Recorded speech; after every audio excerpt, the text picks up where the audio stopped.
प्यारे बच्चों, आपका दिन मंगलमय हो। अगर आप नए हैं तो चैनल को सब्सक्राइब कर लें।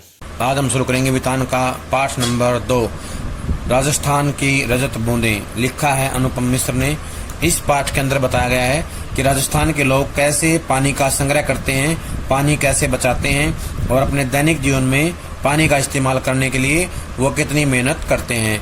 कठोर परिश्रम के बावजूद जो है पानी को बचा करके अपने जीवन को चलाने में वो जो है सक्षम बनाते हैं।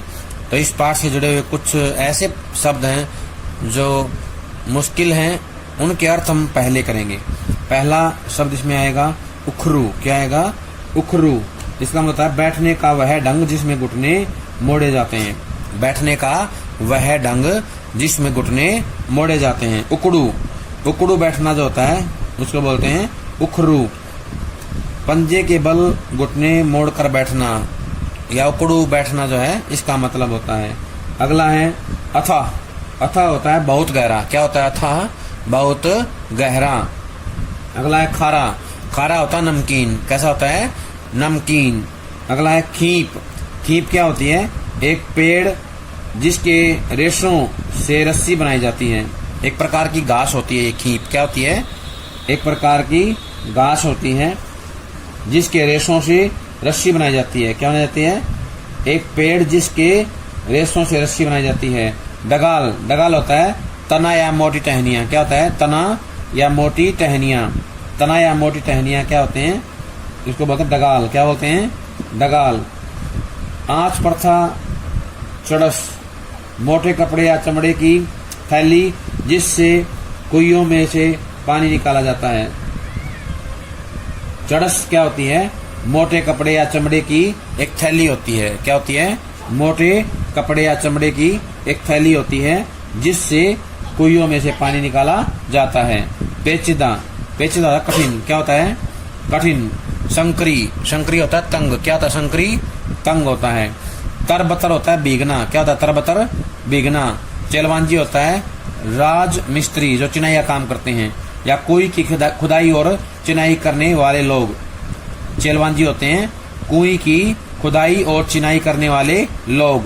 उखरू बताया था अभी, पंजे के पल घुटने मोड़कर बैठना। फिकाना होता है धकेलना या फेंकना। फिकाना क्या होता है? फेंकना या धकेलना। नेति नेता अंतहीन। क्या होता है? नेति नेति अंतहीन। मलबा होता है मिट्टी। क्या होता है? मलबा मिट्टी। दक्षतम होता है कुशलतम। क्या होता है? दक्षतम कुशलतम यानी कि अपने काम में निपुण। व्यास होता है घेरा। क्या होता है? व्यास घेरा। अन्यत्र होता है दूसरी जगह। आशंका होता है भय। उदारता होता है दयालुता। क्या होता है? दयालुता। अनोखी होता है विचित्र। मंथन होता है विचार विमर्श। क्या होता है? विचार विमर्श। शास्त्र होता है शिक्षा। क्या होता है? शिक्षा या किसी विशेष विषय पर लिखित या मौखिक ज्ञान। लिखित या मौखिक ज्ञान। संचित होता है एकत्रित। क्या होता है? एकत्रित। अंगुल होता है अंगुली। क्या होता है? अंगुल अंगुली। इसके बाद है विशिष्ट होता है विशेष। क्या होता है? विशिष्ट विशेष। बसकना होता है भर भराकर गिरना। क्या होता है? भर भराकर गिरना यानी कि मिट्टी का नीचे धस जाना, गिर जाना। चूक होता है भूल या गलती। क्या होता है? चूक, भूल या गलती। डगाल होता है पेड़ का मोटा तना। उम्दा होता है श्रेष्ठ। कुंडली होता है गोलाकार वस्तु। क्या होता है? गोलाकार वस्तु। छोर होता है सिरा। मध्यम होता है बीच का। चग। चग होता है एक प्रकार की वनस्पति जिससे रस्सी बनाई जाती है। चग। चग होता है एक प्रकार की वनस्पति जिससे रस्सी बनाई जाती है। लड़ियां होता है एक ही तरह की अनेक वस्तुएं। एक ही तरह की अनेक वस्तुएं। आज प्रथा होता है राजस्थानी परंपरा जिसके अंतर्गत कोई खोदने वालों को वर्ष भर सम्मानित किया जाता है। एक ऐसी प्रथा राजस्थान में पाई जाती है जिसके अंदर कोई खोदने वालों को वर्ष भर सम्मानित किया जाता है।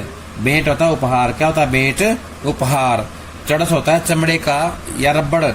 चमड़े या रबड़ का बना पानी भरने का थैला। चमड़े या रबड़ का बना पानी भरने का थैला। नेग होता है सौगात। क्या होता है?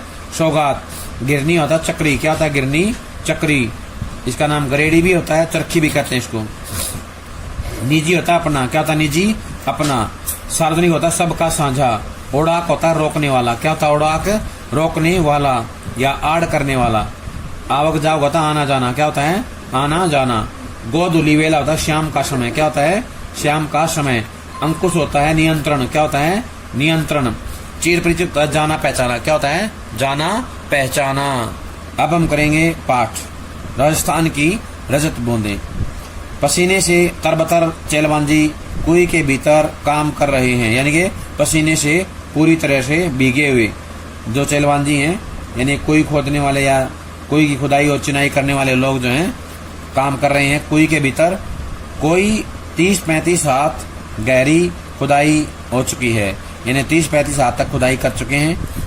ये 30-35 हाथ क्या है, खुदाई के बाद जो मापने की प्रक्रिया उसको बोलते हैं 30-35 हाथ। गहराई को मापने का एक ये पुराने समय का पैमाना था। अब भीतर गर्मी बढ़ती ही जाएगी, यानी कि जितना ज्यादा कुएं खोदेंगे उतनी गर्मी आगे बढ़ती जाएगी। कुएं का व्यास घेरा बहुत ही संकरा है। व्यास माने था घेरा, क्या होता है व्यास माने घेरा, और ये संकरा होता है, संकरा माने तंग। उखरू बैठे चेलवांजी में चेलवांजी की पीठ और छाती से एक एक हाथ की दूरी पर मिट्टी है, यानी कि जो खुदाई कर रहे हैं लोग वो उखड़ू बैठ जाते हैं और उनके एक एक हाथ की दूरी पर जो है मिट्टी की खुदाई की जाती है। इतनी संकरी जगह में खोदने का काम कुल्हाड़ी या फावड़े से नहीं हो सकता। खुदाई यहाँ बसोली से की जा रही है। बसोली छोटी डंडी का छोटे फावड़े जैसा औजार होता है। नुकीला फल और लोहे का और हत्था लकड़ी का होता है, यानी कि बसोली बताया गया है कि कैसा औजार होता है। ये एक ऐसा औजार होता है जैसे फावड़ा होता है। फावड़े में क्या होता है, उसमें डंडी होती है और चौड़ाई ज्यादा होती है फावड़े की, लेकिन यहाँ क्या होता है जो बसोली है उसके अंदर नुकीला फल होता है। उसका क्या होता है, फल नुकीला होता है लोहे का और हत्था लकड़ी का होता है। और ये एक छोटा औजार है जो खुदाई के काम में आता है और ये चिनाई के काम में भी प्रयोग में लाया जाता है। कुएं की गहराई में चल रहे मेहनती काम, यानी परिश्रम का जो काम होता है, काम पर वहां की गर्मी का असर पड़ेगा। गर्मी कम करने के लिए ऊपर जमीन पर खड़े लोग बीच बीच में मुट्ठी भर रेत बहुत जोश के साथ नीचे फेंकते हैं। इससे ऊपर की ताजी हवा नीचे फिकाती है, यानी कि नीचे चली आ जाती है, नीचे फेंक दी जाती है। और गहराई में जमा दम गोटू गर्म हवा ऊपर लौटती है, यानी कि सांस लेने में तकलीफ पैदा करने वाली जो हवा है गर्म हवा, वो जो है ऊपर चली जाती है। इतने ऊपर से फेंकी जा रही रेत के कण नीचे काम कर रहे चेलवांजी के सिर पर लग सकते हैं, इसलिए वे अपने सिर पर कांसे, पीतल या अन्य किसी धातु का बर्तन टोप की तरह पहने हुए होते हैं।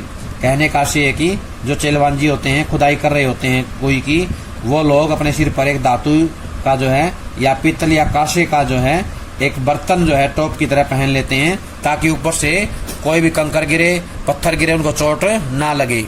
ये थोड़ी खुदाई हो जाने के बाद चेलवांजी के पंजों के आसपास मलबा जमा हो जाता है या जमा हो गया है। मलबा होता है मिट्टी, जो खुदाई करने के बाद जो मिट्टी इकट्ठी होती है वो जो है बाहर निकाली जाती है। ऊपर रस्सी से एक छोटा सा डोल या बाल्टी उतारी जाती है, मिट्टी उसमें भर दी जाती है। पूरी सावधानी के साथ ऊपर खींचते समय भी बाल्टी में से कुछ रेत, कंकड़, पत्थर नीचे गिर सकते हैं, तो इनसे भी चेलवांजी का सिर बचाएगा। यहाँ से एक प्रश्न आता है, चेलवांजी सिर पर टोप क्यों पहनते हैं? तो कारण यही होता है कि कोई भी कंकर, पत्थर सिर पे ना गिरे, अगर गिर जाए तो चोट ना लगे, इसलिए जो है टोप पहना जाता है। ये टोप उनकी सुरक्षा करता है, बचाव करता है। चेलवांजी यानी चेजारो कुएं की खुदाई और एक विशेष तरह की चिनाई करने वाले दक्षतम लोग होते हैं, कुशल लोग होते हैं, निपुण होते हैं अपने काम में। यह काम चेजा कहलाता है। ये जो चिनाई का काम है इसको चेजा कहते हैं। चेजारो जिस कुएं को बना रहे हैं वह भी कोई साधारण ढांचा नहीं है। कुएं यानी बहुत ही छोटा सा कुआं। कुआं पुल्लिंग है, कुई स्त्रीलिंग है। यह छोटी भी केवल व्यास में ही है, गहराई तो इस कुई की कहीं से कम नहीं। राजस्थान में अलग अलग स्थानों पर एक विशेष कारण से कुइयों की गहराई कुछ कम ज्यादा होती है। कुई एक और अर्थ में कुएं से बिल्कुल अलग है। कुआं भूजल को पाने के लिए बनता है, पर कुई भूजल से ठीक वैसे नहीं जुड़ती जैसे कुआं जुड़ता है। कुई वर्षा के जल को बड़े विचित्र ढंग से समेटती है, तब भी जब वर्षा ही नहीं होती। यानी कुई में न तो सतह पर बहने वाला पानी है न भूजल है। यह तो नेति नेति जैसा कुछ पेचीदा मामला है। नेति नेति का कुछ भी ना कहा जा सके, पेचीदा होता है कठिन, मुश्किल। मरुभूमि में रेत का विस्तार और गहराई अथाह है। अथाह माने विस्तृत, व्यापक। यहाँ वर्षा अधिक मात्रा में भी हो तो उसे भूमि में समा जाने में देर नहीं लगती, पर कहीं कहीं मरुभूमि में रेत की सतह के नीचे प्राय 10-15 हाथ से 50-60 हाथ नीचे खड़िया पत्थर की एक पट्टी चलती है। कितनी होती है? 10-15 हाथ से 50-60 हाथ नीचे खड़िया पत्थर की पट्टी चलती है। यहाँ से प्रश्न आता है, कुएं और कुई में क्या अंतर है, या कुआं या कुई में क्या अंतर है? तो इसको ध्यान से पढ़ना है। दोबारा एक बार सुन लेंगे ताकि ये समझ में आ जाए कुआं और कुई में क्या अंतर है। यहीं से इसका उत्तर जो है क्लियर होता है। यह पट्टी जहाँ भी है काफी लंबी चौड़ी है, पर रेत के नीचे दबी रहने के कारण ऊपर से दिखती नहीं है। ऐसे क्षेत्रों में बड़े कुएं खोदते समय मिट्टी में हो रहे परिवर्तन से खड़िया मिट्टी का पता चल जाता है। बड़े कुओं में पानी तो 150-200 हाथ पर निकल ही आता है, पर वह प्राय खारा होता है। खारा मतलब नमकीन, इसलिए पीने के काम में नहीं आ सकता। बस तब इन क्षेत्रों में कुइयां बनाई जाती हैं। पट्टी खोदने में पीढ़ियों का अनुभव भी काम आता है। अनुभव होता है एक्सपीरियंस। बरसात का पानी किसी क्षेत्र में एकदम बैठे नहीं तो पता चल जाता है कि रेत के नीचे ऐसी पट्टी चल रही है।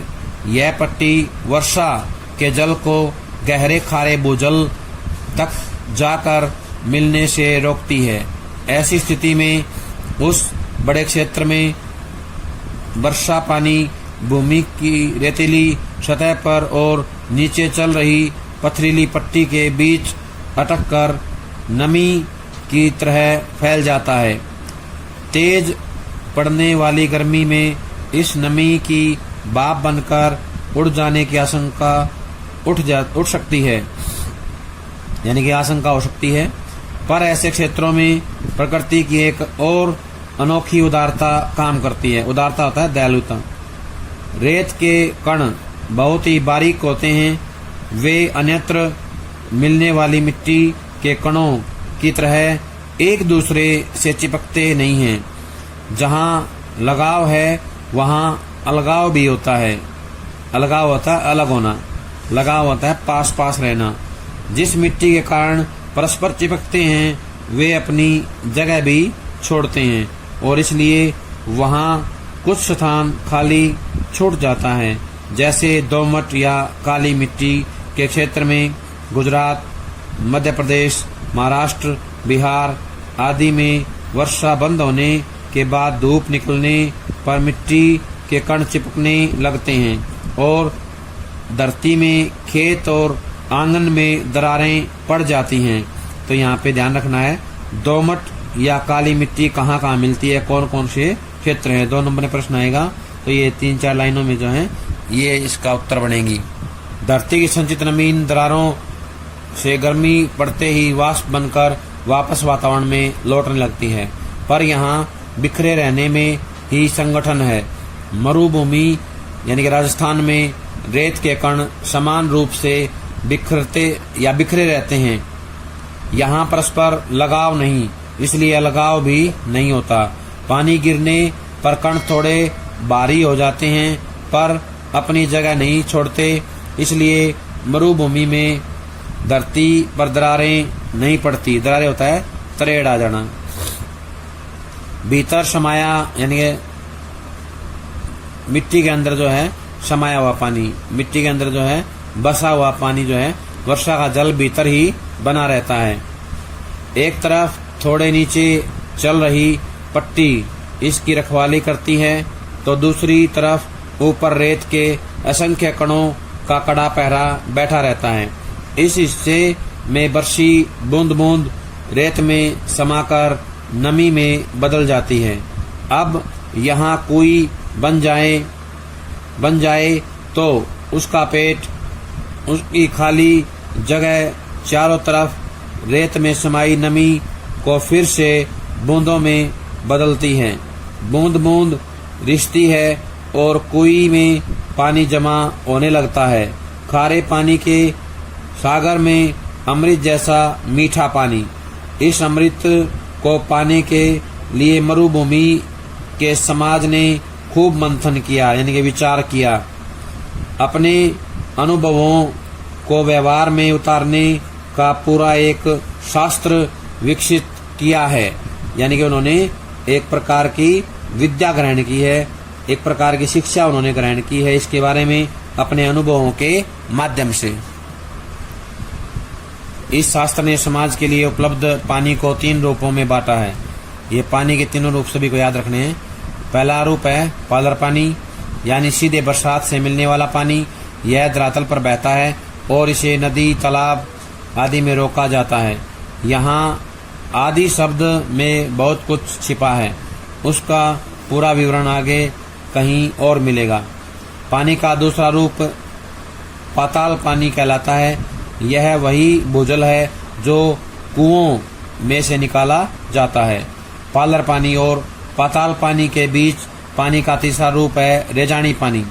धरातल से नीचे उतरा लेकिन पाताल में न मिल पाया पानी रेजानी पानी कहलाता है। रेजानी यानी कि रेजा यानी मिट्टी में से रिस कर इकट्ठा हुआ पानी। वर्षा की मात्रा नापने में भी इंच या सेंटीमीटर नहीं बल्कि रेजा शब्द का उपयोग होता है। और रेजा का माप धरातल पर हुई वर्षा को नहीं, धरातल में समाई वर्षा को नापता है।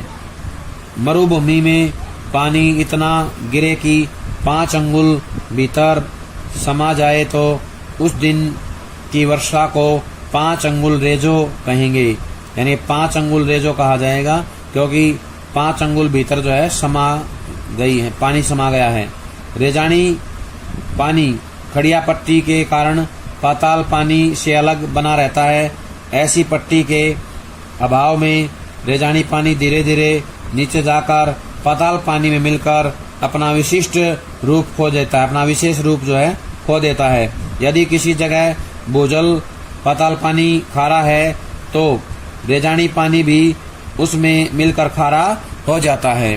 कहने का आशय है कि जो भूजल है उसके आधार पे रेजानी पानी का स्वरूप निश्चित होता है। तो प्यारे बच्चों, ये थे हमारे पानी के 3 रूप, जिनको याद करना है। बहुत ही इम्पोर्टेंट है पानी के 3 रूप। पहला है पालर